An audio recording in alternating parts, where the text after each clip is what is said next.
Hello everybody, welcome to OT Academy's webinar series on behalf of Online Trading Academy as well. We are excited to have you all with us today, and of course you guys can squint and read that little disclaimer. I'm very happy to let everybody know that we are 5 seconds into the webinar. We already have one dislike out there, so thank you guys so much for joining us today. Welcome to everybody from all over the world.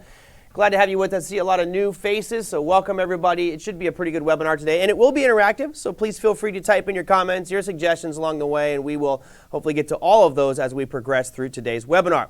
Now, the topic is pretty simple. We're talking about the right tools for trading. And of course, that has a lot of data to encompass. So we're going to look at a wide variety of different topics. I'm going to go rather quickly through the first portion of this because I feel many of you probably already know the basics of computers.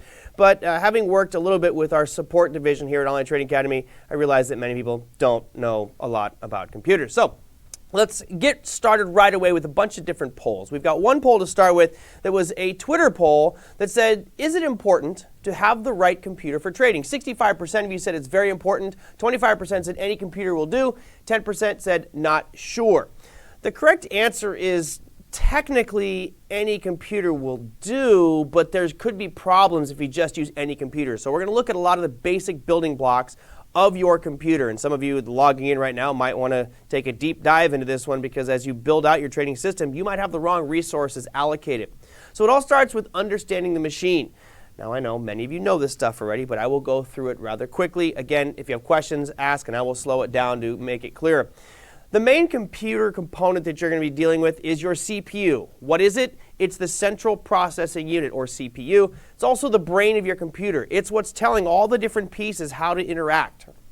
Now, the goal of the CPU is to process actions. It's taking all those ones and zeros, which is what its computer's running off of, unless you're a quantum computer, and it's controlling those resources. That's simple enough. Now, there's different scales of processors. Some of you might be, I'm going to stay with the Intel brand just because it's easy. An i3 processor will run you about 120 bucks. All right, it's not too bad. An i5, which is significantly faster and does more transactions, or processes more transactions, running about $200. Then you go with an i7, it's going to get you about $350. So obviously this starts to add up to a good amount of money as you're building out a computer. What I would recommend is, at a minimum, go in the middle. Go with that i5. It's 200 bucks. It's a little bit more than the i3.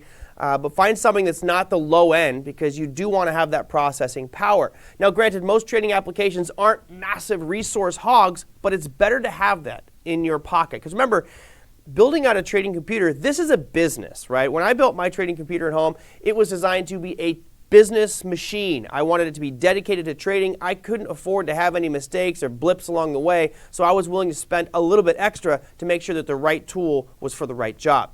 Next part here is going to be our data storage. Storage devices. You have hard disk drives. You also have solid state drives. Now, what is it?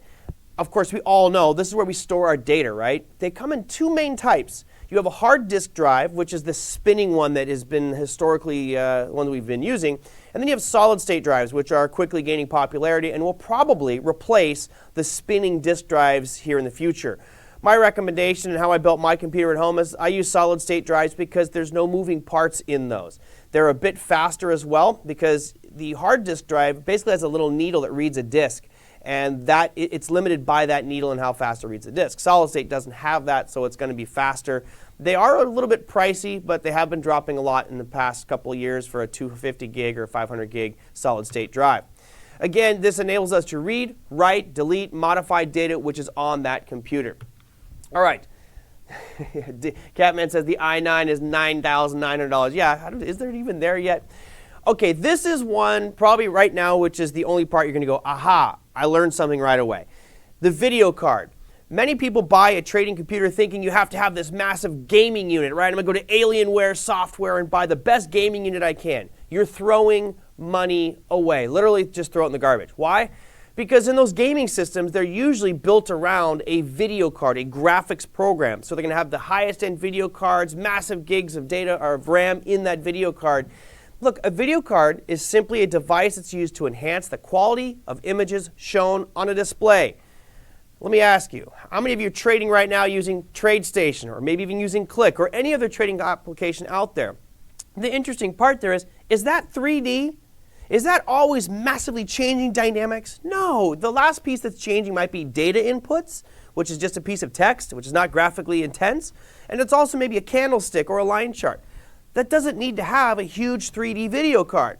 So when it's processing all these pieces of data, you can probably skimp on your video card. You don't need to have this massive 3D graphics card that's going to cost you $2,000 or some GeForce 550 or something. Where this does get important is if you're running multiple screens. So at home on my trading system, I have 3 screens, so I actually bought a video card, not a higher-end video card, not for 3D gaming, but something that was designed to handle multiple displays. So that is a big piece there, which you'll want to consider. All right. Last piece here is going to be RAM, random access memory. This surprisingly is going to be one of the more important pieces, especially if you're using a browser-based trading application, which we'll talk about more here in a second. What is it? It's random access memory, or RAM. Now, it's simply a circuit board. That's all it is, and it temporarily stores data. Now, web browsers, tend to put most of the data that it's using in the RAM. So if you're using a browser-based platform, they're very RAM intensive. How much is RAM?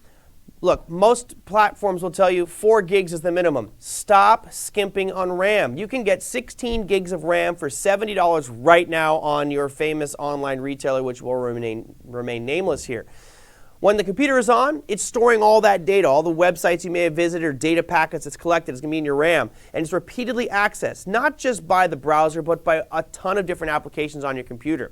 Now, when you turn that computer off, that RAM is gone, just disappears. Yeah, Sela says you could get 32 gigs of RAM. Sure, 16 is definitely ample for any trading application out there, but if you have the money, why not go 32? I don't see why not. Yes, we have a comment from the listener. They're saying video cards are definitely important if you want to go above 2 monitors. Absolutely. And nowadays, you have a separate video card. It used to be that the video card was integrated into the motherboard and it was using your CPU and native system resources. Now the video cards have their own built-in RAM. They're going to have their own data storage on the video card, which frees up some of the resources. That's another consideration there. All right, last piece here is the operating system. Of course, there's a lot of different operating systems out there. We obviously have Microsoft, we have Apple, we have Android, we have Linux. I know we have junkies who love Apple. I'll just tell you, a lot of trading applications are not Apple friendly. Right now, most trading applications are built on a Microsoft-based platform. Love it or hate it, that's kind of the way it is. So if you're building a trading system, you may want to think about what's going to be the most widely accepted operating system. That operating system basically allows you to run different applications. And without mentioning names, there are a few that just don't even work with Apple at all. Linux, Android, not as popular with regards to the trading world, but they are out there. Essentially, your operating system is going to be managing your computer's hardware resources, input-output devices like your keyboard, your mouse, your webcams, etc., and stuff like that. All right. Let's see. Second part here. Let's go to your trading technology poll. This is Online Trading Academy's Facebook page. It says, what's the best type of trading platform? 29% of you said web-based, 71% installed software. This is a great topic. Why? Well, I will tell you that years ago, if you brought me back 10 years of my trading, I wouldn't even have considered a web-based platform. I would think it's unsafe, it's a joke, it does not have the features and functionality that I need when I'm trading. But that has all changed. Of course, if you guys have been following along on Power Trading Radio, or if you're part of Online Trading Academy's community, you've been seeing a lot about Click, which is a browser-based platform, and it does more than an application-based software. So let me explain these two platforms for you so you understand clearly what the difference is. If you're using a software like TradeStation, this is an executable. It's a file that you physically have to go download on your computer and you install it. It's going to automatically start to attach itself to different system resources. Now, I have had experiences in the past where a trading application that I downloaded started to slow down other areas of performance within my computer because it was like an octopus just kind of grabbing onto more. I'm taking parts of the RAM, I'm using more of your CPU usage, and it was allocating more of those resources and actually caused performance issues. So remember, executable, you're downloading a whole bunch of code and it's installing itself on your computer, so it resides on that computer. There's pluses and minuses here. What are those? Well, let's start with the plus side of it. Customization is a big one. when you install an executable, you can now go in and allocate different system resources. So let's say you use nothing else in your trading computer. There's no games, there's no anything else, it's just a trading application. You can go and say, hey, I'm dedicating 100% of my CPU and RAM and configure that so it's all going towards your trading application, thus making it a bit faster. You also have more control generally with customization settings as far as templates and layouts and things that you can do. So those are two or three of the major pros there of an executable.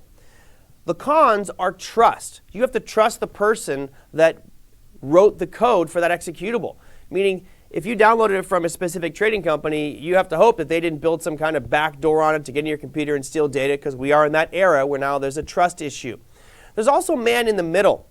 This is a way where somebody might have a backdoor in it, or as I'll show you man in the middle example here with internet, there's ways that people could be using our connection nefariously, going out there and doing bad things with our connection. I'll explain that here in a little bit. Also malware. Very interesting that you can go to certain websites and download software, and sometimes when you download that software, even though it's an honest piece of software, it's accompanied with malware, some pop-up program or some adware, and it's just wrapped up in those bundles. Those are bad things with executables when you're downloading from a site, so you got to be careful with that. To me, that's one of the major drawbacks of an executable. The next step here is going to be what system resources.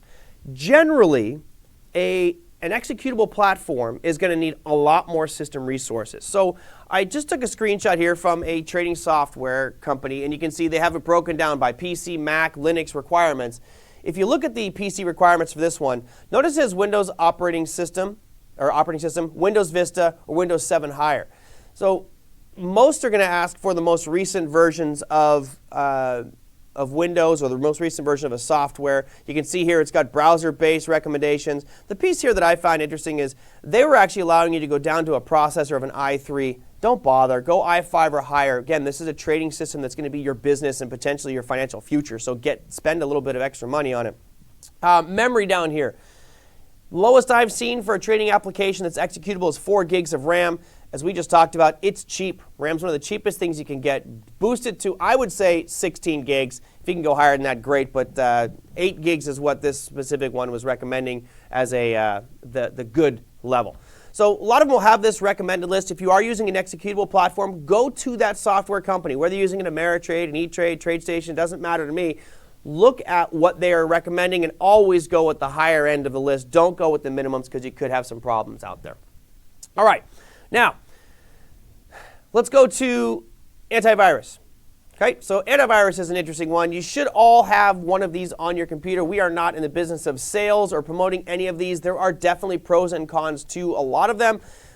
You can go to PCMag.com. They had a great issue that really broke down all the different virus programs of protection. Look, just because you install one of these programs on your computer does not mean your computer is safe. It's safer, right? But it doesn't mean that it's invincible or infallible. So we always have to be very conscious of where we go, what we do. And I'm going to show you some tricks here at the end of this that I perform that even if I have an antivirus, it's going to protect me even better than just the virus protection alone. So have something on your computer. Do your research out there. This is not a recommendation for a specific one, but just get a antivirus program. And here's another important thing. Don't be cheap and say, I'm just going to use the free antivirus. Pay for it. You get what you pay for. The free ones aren't going to update to the most recent virus databases. Get someone who's actively updating their code and going to give you updates so that your computer is always protected, because these hackers are every day creating something new. All right, let's talk about browser-based. 29% of you, I believe, said that browser-based was the way that you'd prefer to go. 71% of you said executable. Well, browser-based is going to probably become the more popular way to trade here, and I'll show you why in a second. What browser are we talking about? You can see we've got Google Chrome, we have Safari, we have Firefox, Opera, Edge, and we have Brave, which is kind of a new one onto the market. I'm a fan of Brave. I will be showing actually a browser here, Brave, shortly, but it's not going to work with a lot of trading applications. The most popular one here is going to be Google Chrome. Most of the platforms that I've looked at are going to be compliant with Chrome from a browser-based perspective, so I would encourage you to check out the Chrome side of things. What are the pros and cons? Number one, portability. Here is why I'm so excited about, well, one of the features that I love about Click, which is Online Trading Academy's trading platform, is if I'm using Click on my browser on my phone and I'm saving my layouts, and I go to my office and I log into my browser-based application, all those changes, all those settings, all those orders, all the configuration is there. If you have a software installed application on your computer and you have all these layouts and templates and settings, and I go to my friend Dave's house and log in his computer, it's not there. None of that stuff is there. I have to have a thumb drive or have a cloud-based something to back it up to. It's cumbersome. Browser-based, it's going to be all there when you need it on any device because it's stored in the cloud through that browser. To me, that's a huge benefit. Also makes it very easy to use because if I go from my house, which has got this monster trading system with an i7 processor, 16 gigs of RAM, and all the data I need, and I go to Dave, who's running an old Commodore 64, I may not have that consistency. I may not have the resources I need to run that application. But as long as you have a browser, the software for trading on a browser is going to update with the browser. So as long as I have the most recent version of, let's say, Google Chrome, that software will run on that. So I don't have to worry necessarily about my computer system resources as much as the browser and it being updated. Again, the portability and consistency thing I think is kind of one and the same there. I put here pros is safety. A double-edged sword there, because when I say safety, I'm looking at safety from the perspective of the information transmitted is going to be safe unless you're connected in the wrong way, which I will talk about here in a second, is really looking at the connectivity issues, because there are a lot of problems with connectivity that people make.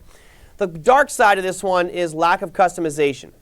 Now, I say that kind of loosely because as we have seen with Click, you can do an unbelievable amount of customization. Lack of customization in this sense with a browser-based means I'm not going to be able to allocate more system resources to the browser to make it run any better, right? It has what it needs and it's going to use that. So I won't be able to maybe juice the browser speed by allocating more RAM or system resources. It also has vulnerability issues. We always hear about hacks. Internet Explorer was notorious for always having some little vulnerability where some hacker could get in and get information. And website spoofing. This is a big one. I am really going to spend a couple good images here shortly looking at the website spoofing side of things. All right, let's see. We go from browser-based to their system requirements. What's nice about this, you'll notice it's very minimal, right? So these are the system requirements. I'll zoom in here for a second for you guys so you can see what that picture might look like a little bit closer up. PC requirements, Windows 7 or higher. It says Intel dual-core i3. Again, you guys are not going to go that low. RAM says 4 gigs. Go with more, right? Browser-based applications are generally going to be using more RAM data. That's where they store things. So, as I just mentioned, it's primarily RAM. I've talked to several IT guys, and they're going, look, browser is going to be RAM intensive, so this is why I'm such an advocate for getting more RAM, especially for those of you who are going to be using Click or other web-based platforms. Okay. Next topic, and I'm moving rather quickly here. I will go back through and look at some questions. I apologize if I'm going a little bit quickly here, but this stuff to me it should be relatively known. I see we've got some debate in their social media here with Intel versus AMD. I have no problem with AMD. Just make sure that you're getting something that gives you the comparable processing power, right? You want to have something that's going to give you good processing power. Whether it's Intel, AMD, I don't have a dog in that fight. I know we definitely have some fanboys out there. I can see that the term was thrown around. So yeah, you guys are awesome for the discussion on social media. You're absolutely right. AMD is fine. There are some people who just believe Intel's the best, and there's others believe it's like Apple versus Microsoft, right? That debate will go on forever and ever. Okay, now we start to get some good stuff. Connectivity. This is a major one. One of the results from our poll for Online Trading Academy was on our Twitter feed. When trading, I prefer to use, 59% of you said Wi-Fi, 35% said Ethernet, 5% said my broker, 1% said not sure. The funny part is one of those is a trick question because if you're trading, you're always going through a broker, so that's kind of a trick one. So it boils down to Wi-Fi or Ethernet. I was kind of surprised to see 59% of the people saying Wi-Fi. Now, there isn't really a right or wrong here. It's how you're using it. I personally have no problem whatsoever using Wi-Fi. I know a lot of people think it's dangerous. You're vulnerable, you're susceptible, but not really an issue for me. So let me go on. Connectivity. How are you getting your trades to the market, and how are you getting your data? So let's talk about connection speed. There's several things that you need to understand with your computer. There's really 3 numbers that all of you should run today on the system that you are trading from. If you're sitting at home and that's where you do most of your trading, you should run this speed test, which I'll do here in a second.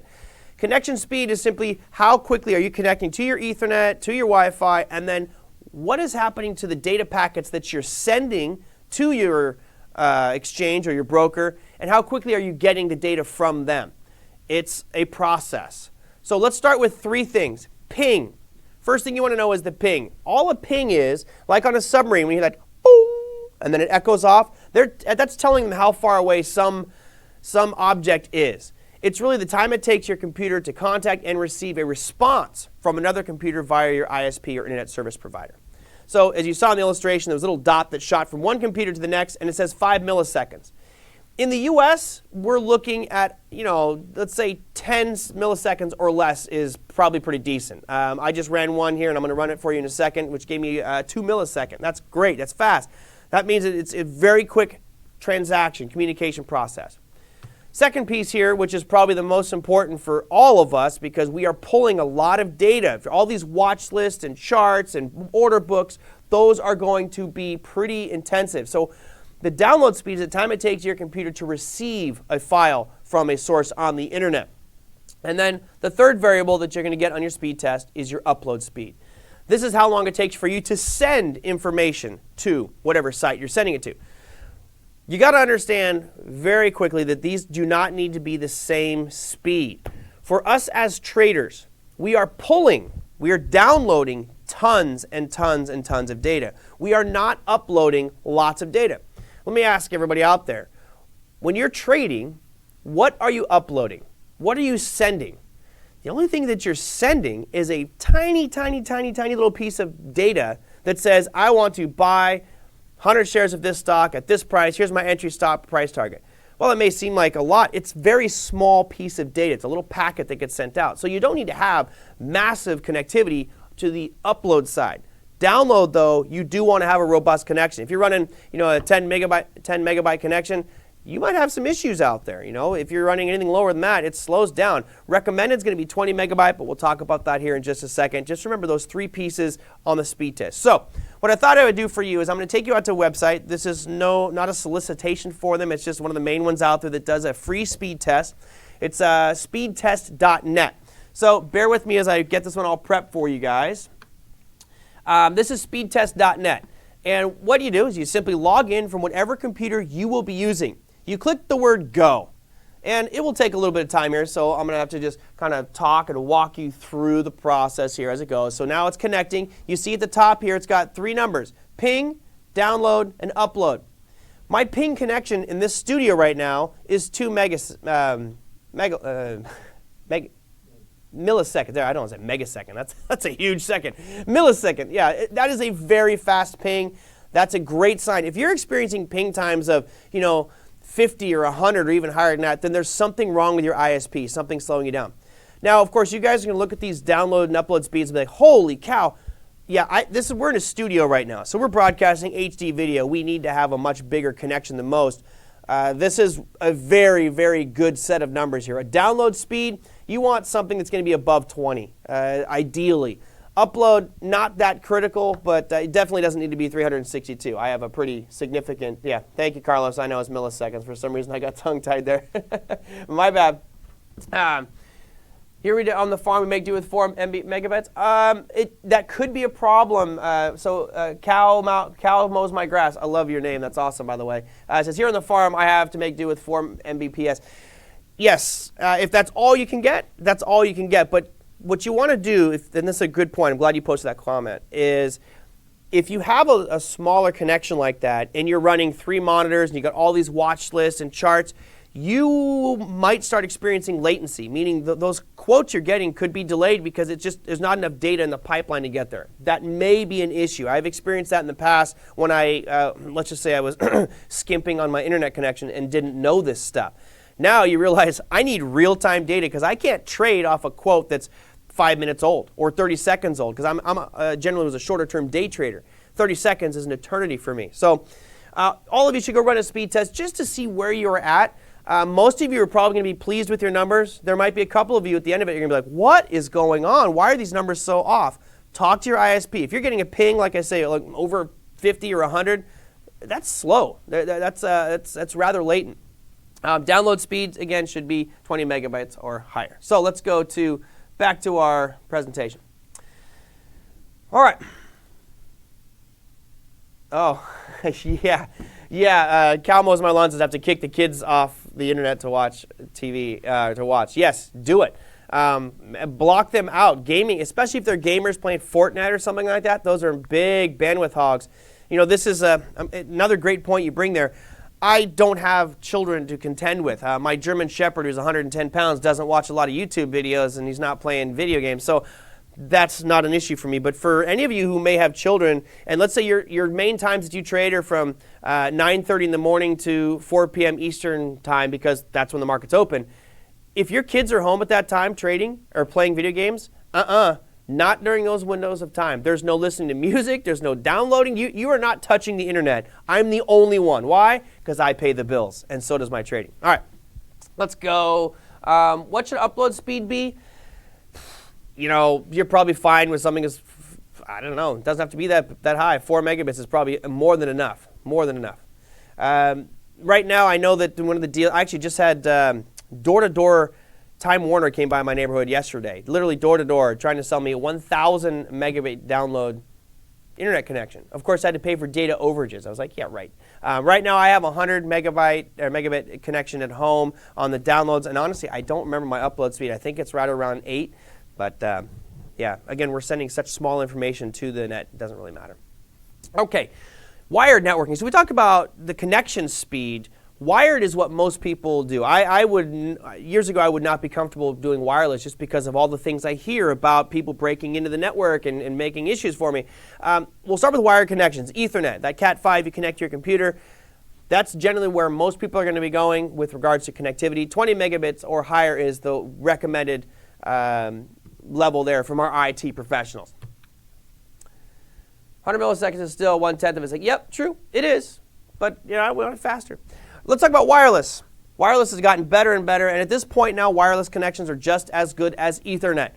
What you want to do is make sure you have the standard, at least the base wireless router, which is going to be an 802.11 is kind of the standard right now. That's wireless N or higher. Anything lower than that, you're at risk of slowing things down a bit. The new technology, again, wireless N or higher, and I'll tell you a couple little secrets here in a minute about the wireless as well. What are the pros? Obviously, portability. That's our main thing, right? We can go anywhere. Our devices, our cell phones are an example of that right now. We can go pretty much anywhere we want with wireless communications. And with trading, you can do that as well, which we're going to talk about here in a minute, about the traveling around the world aspect of it. The cons are man in the middle and getting a good connection. Our IT professional is great. It really helped me out a lot. So shout out to Jeremy Gregg for giving us some insights here. And one of the things he said is, if you're in an office trading and on the other side of that wall is someone's cafeteria and there's a microwave, you might experience all of a sudden really weird connections if you're using Wi-Fi, because that microwave signal is going to not completely, but could seriously hinder the wireless connection.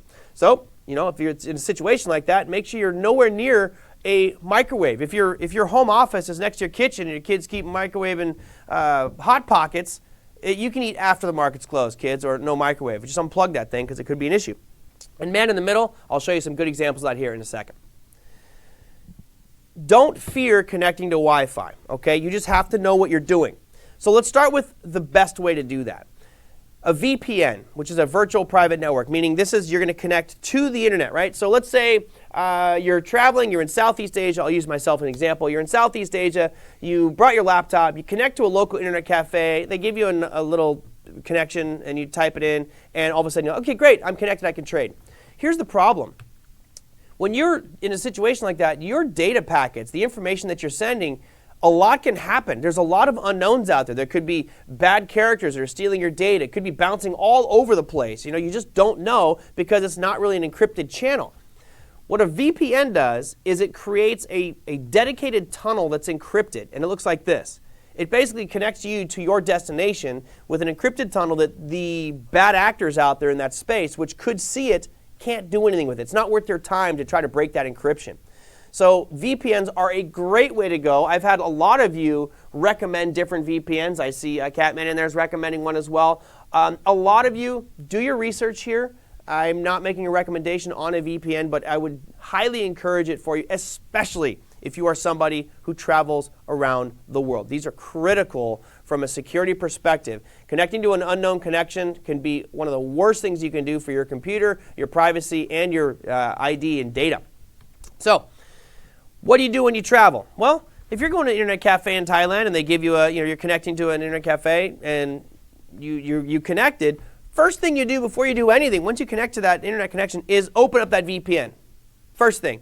And at that point, you should be safe. Now, of course, there's never a 100% guarantee, but what you've done is you've essentially eliminated that man-in-the-middle attack. And I'll explain here in a second what a man-in-the-middle attack is. But VPNs, critical to trader success and security. All right, our final section, which gets to my favorite part, which is really kind of the secrets and things I've learned along the way over the years. It says, when it comes to trading on the go, should you just connect to the closest coffee shop with free Wi-Fi to make trades? 84% of you said never. 16% said totally fine. This reflects the skepticism, which should be there. You should be nervous about this, but I will walk you through a way that you can go, okay, I feel much better. Again, VPN is the way to overcome that. But let's go into the travel tips. Okay, I've had the luxury, the privilege of traveling around the world. I've traded from beaches, I've traded from trains, I've traded from planes. A lot of fun. So, first thing I want you to think about is what's called keystroke bluffing. I don't even know if this is a searchable Google term. I made this one up. I call it keystroke bluffing because one of the big concerns I had when I was sitting in Thailand and I was using an internet cafe to trade through a browser-based software was when I logged into my email, my bank accounts, or anything, that they could track my keystrokes. So here's what keystroke bluffing is. When you go and type in your username or your password, instead of typing it all in as one and then hitting enter and going to the next space and hitting enter, they now would be able to see your username and your password. Right there, all clear. I'm going to show you an example of what keystroke bluffing is. TJ, if you wouldn't mind, bring up, what are we going to bring up? Well, bring up that speed test again. Let's do it here. Let's say you're going to MyOTA. We'll use MyOTA as an example. And I want to log in, right? And let's just assume that this is the bank. I could go here, and you see it says username. So let's say my username is Merlin. It's M-E-R-L-I-N, right? Well, I'm going to type in the first two, M-E, so you can see I've got me in there. But watch what I do up at the top. I'm now taking my cursor away, and I'm clicking on the area where the URL is. See up at the top, it highlighted blue? Right? I'm just going to type in a whole bunch of gobbledygook. I'm keystroke bluffing. Now I'm going to go back, M-E-R-L. I added now the R-L to my username. I'm going up here, more keystroke bluffing, and then I go I-N. So now if someone's running a keystroke bluffer, they have M-E, a whole bunch of crazy characters, R-L, a ton of crazy characters, and then I-N. I'm making it extremely difficult for anybody to even conceivably hack my username, and I do the same thing on my password. So this is a very simple, quick hack that you can do to prevent hackers from hacking you. Wasn't that a long hacking statement? So that's what I call keystroke bluffing. If you're logging into your email accounts, I recommend you do this. You should never, ever let it save your password. And here's another important one to remember. I've been to internet cafes where I sit down and I go to open up Yahoo Mail, and all of a sudden it pops up and that person's still logged in. Gold mine. If I was a bad person, I could ruin their life with that access. Always log out. Hit that log out button. And what I do, if I'm on like a Yahoo Mail or something, I log out and then I open Yahoo back up again just to see if it removed all of my name and information. So that's keystroke bluffing, a simple thing that you guys can do to mask your, not your identity, but your information that you're putting in and get around those keystroke bloggers. There are also some websites that will bring up a little keyboard which you can just click on the screen, which is a nice way too, but that's really up to the website to implement that. Now, one of the things that not only our IT professional, Jeremy Gregg, was talking about, but also some other IT guys I talked about, is password management. I'm going to claim laziness here. I have 3 main passwords I like to use because, let's be honest, every one of you, including myself, has at least 100 different passwords to your healthcare accounts, your different banks, your DMV. It's endless, right? So you can't memorize all these things, and I tend to be lazy and use the same password for this one, same password for that one. Stop doing that, because if someone gets one of those passwords, it's a domino effect, and they can now get into everything and create absolute havoc on your life. I recently started using a password management software. I've used LastPass on a recommendation. It's been working great so far, and it creates passwords that no one would guess. It's just unbelievably difficult, even for me to remember to type them in. I have to look at the screen 15 times if you're typing it in. Get a password management software. Do not use the same password on 5 or 6 different things. Come on, quick show of hands. How many people in this room right now, because we've got several hundred people in here, how many of you are using the same password over at least 10 different accounts? Come on. Be honest with me. I know we're going to see a bunch of people come in here because we are inherently lazy. We can't memorize all that stuff. All right. This is a piece we added yesterday to this presentation just because it's critical, and that's a system backup. Now, we have all heard of ransomware, where somehow something got into your computer and it holds your computer ransom, takes all your pictures, finds some bad stuff and says it's going to send it out to people on the web, or it gets your privacy data, all that stuff. You can help mitigate that simply by doing system backups, especially when someone's encrypting or changing files. It used to be they would just come and mess up all the files in your computer and then everything's lost. We can fix that by using a system backup. So let me show you a visual of what a system backup might look like. Basically, we start with the first thing, which is our first layer of protection. Wow, look at that. I've got a bunch of nopes, and yeah, I'm surprised to see so many no's. Wow, a lot of people broke that habit. Good. I'm actually very happy to see that. That's awesome that a lot of you guys are saying no to having one password for at least 10 or more sites. Yeah, John says it right eloquently. He says, I stopped doing that years ago because I got burned. All it takes is one time. So hopefully everybody hears that one very clearly. I haven't used Norton password. I tried the Capasker key, or I forget what the name of that one was, but LastPass has been very, very good. So with regards to your security, number one, you've got an antivirus on your computer. We know that that's not 100%, right? It's going to stop most of the attacks. And here's the issue. When we go out to the web, we are downloading executable files or we're visiting the World Wide Web. And while we're installing those applications on our computer, the antivirus is generally going to alert us and say, hey, this one's bad. But occasionally, something gets through. So what happens when that something gets through? All of a sudden now our computer could be corrupted. Our computer may not even work anymore. What we should be doing is weekly or monthly at least have a backup, which is going to be a partition drive or a separate hard drive where you're backing up your entire mirror image of your computer onto another drive. So if all of a sudden someone hacks it and your computer is foobarred, as they like to say, you can go, hit a button, and all of a sudden everything's back to the way it was, and all you lost was a week worth of performance or data versus losing everything. It is a very important piece for you guys to do. You should all be doing that. I really think it's an important piece. All right. Public Wi-Fi. All right, this is one of my favorite ones. A lot of us love to travel and go sit out in front of Starbucks and log onto their internet cafe and see what's going on with the email. And I want you guys to look at this one. Let's talk about man-in-the-middle attacks. Man-in-the-middle attacks is a legitimate, very, very real concern. In talking with our IT pro, he's a white hat, certified white hat, which are the good hackers. And he's gone through programs which will show you exactly what they're doing. There's a simple device that you could buy right now, and within seconds you could sit out in front of Starbucks or any internet cafe and spoof it and make a fake URL, a fake website where you could now get people to log in. So what is it? What is a man-in-the-middle attack? Well, here's an example. I took this picture yesterday in an internet cafe at Starbucks, literally across the street from our office, or right down the street from our office. So what I want you to notice here is when you open up your phone or your web browser or your computer to log in and connect to a Wi-Fi, you'll see something like this. And you notice it says Starbucks free Wi-Fi, Google Starbucks, and then guest at the square. So those are the 3 open connections. The guest at the square has the strongest signal, by the way.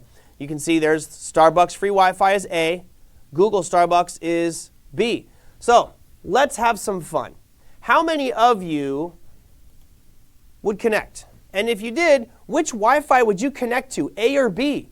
You know you're sitting in front of a Starbucks. I want everybody to participate in this one. Let's see how fun this one is and see how bad we do. You know you're sitting in front of a Starbucks, so you want to connect. And you're looking at this. You see these 2 different pieces here. You should connect one of them. Well, what do you do? Well, I'm going to let this sit up here for a second because there's a little bit of a delay on the time. I want to see some responses come in here. My guess is several of you are going to get in trouble.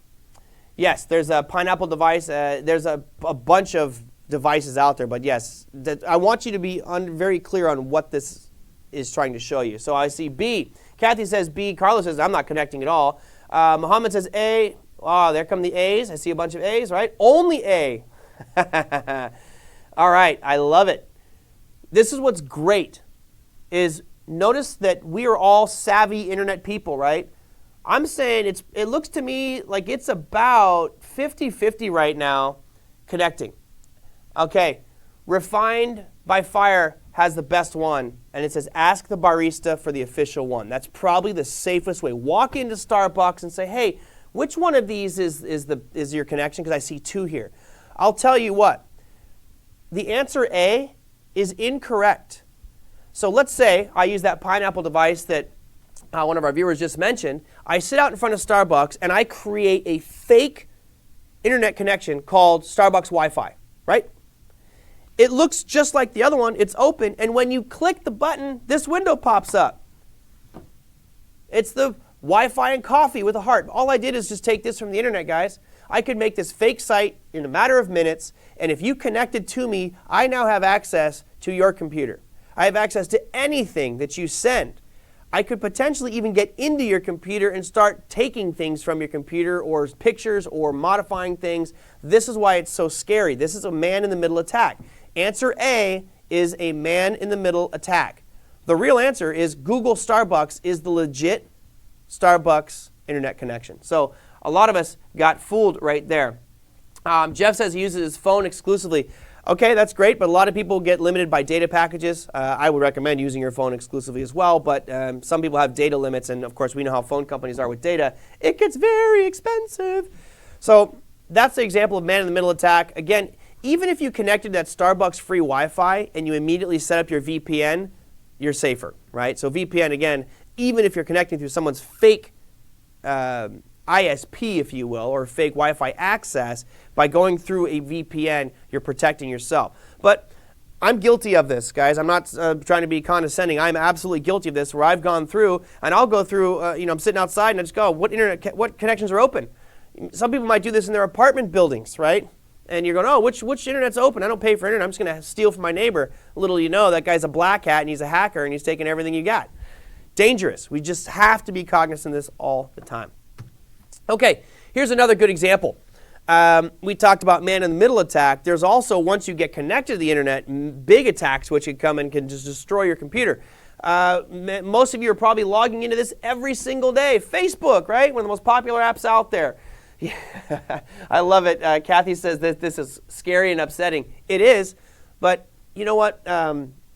When I was a kid, there was a show, or little commercials that came on in between my cartoons, and it was G.I. Joe, and it says, knowing is half the battle. Absolutely right. Now that you know this, you're going to go into it with a little more apprehension and at least be more cautious about it. Walk into whatever internet cafe you're connecting and say, which one is the right one? Even that may not be totally safe, right? They may be running a man-in-the-middle attack. You don't know. Facebook connection, right? How many of you would just log into this Facebook account right now, right? You open up your browser, you connect it to your internet cafe, you're at Starbucks, you logged in, and here is the Facebook page comes up, and you decide to log in. How many of you log into this one right now? Well, I'll tell you what, if you did, you're potentially at risk. Why? Because this is just a simple copy of Facebook's page. Anybody can do this with minimal computer experience. But you notice at the top, it's not Facebook. This is Facebooks.com. Or maybe it looks something like this, me.facebook.com, right? It looks real. It's spoofing. And what they're doing is they're trying to get your email and your password, and now they know your email and password is probably used at 8, 10, 12, 20 different sites. They now have access to a lot of different information as well as all your pictures. It's scary. And Greg says, I don't have Facebook anymore. Good for you. I got rid of my personal one, but unfortunately for my work one, I got to keep one to be, kind of social media presence out there. The real one, it should always be an HTTPS, that's a secure connection, // and then you see www.facebook.com. I mean, you really want to check URLs. Emails as well. I mean, how many of you have gotten an email from your boss saying, hey, open up this file real quick and let me know what you think? And you open up who it's really from, and it's not his email address exactly. We have to be careful about this stuff because it's so easy for us to lose our information. All right. Yes, most people are like, I'm not on Facebook anymore. Well, what about Instagram? Think about any site that you log into, right? That's the point I'm trying to make here is anywhere you log in on a website, they might be trying to spoof you. All right, unknown devices. I think it goes without saying, don't connect to or let unknown devices connect to you at all. That's an easy one. So what I want you to do is, as you are traveling around the world and you're using your laptop for trading, or even if it's just browsing the internet, I want you to stop before you do anything. Think about where you're at, all right? Then go and think about your connections.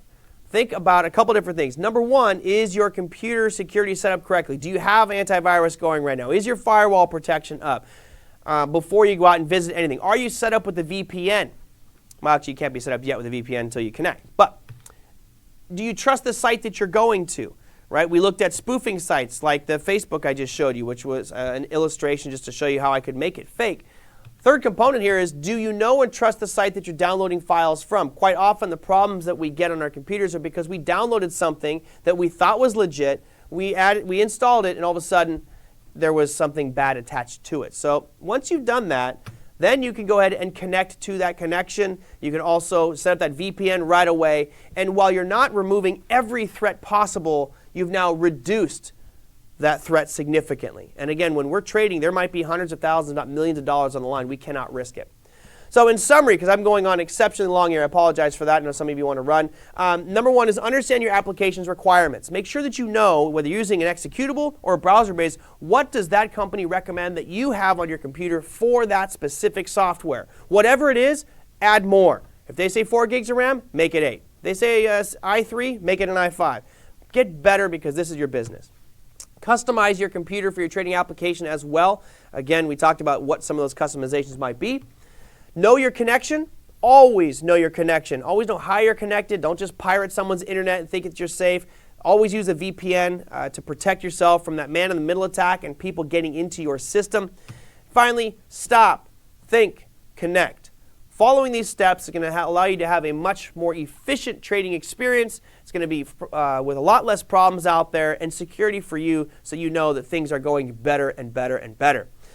That will do it for this webinar, guys. The right tools for trading. Hope you enjoyed that. If you'd like to learn more, you can simply go to otawebinar.com to find out more information on anything to do with really financial markets, etc. But this was hopefully designed to give you a little bit of information to help you protect yourselves, be a little bit more secure out there, and hopefully helped you out. Now, I don't have time to, unfortunately, do a Q&A right now. What I would recommend is, if you guys want to have more of an open Q&A, join in on powertradingradio.com. I will answer some of these questions later, or put them in the down below this video right now, and we'll try to answer those individually because we're kind of out of time here. So again, thank you all for joining. I know we have a ton of people from around the world. Thank you so much. Be safe out there in your trading. Be safe out there in how you set up your computer, and we'll see you next time. Take care.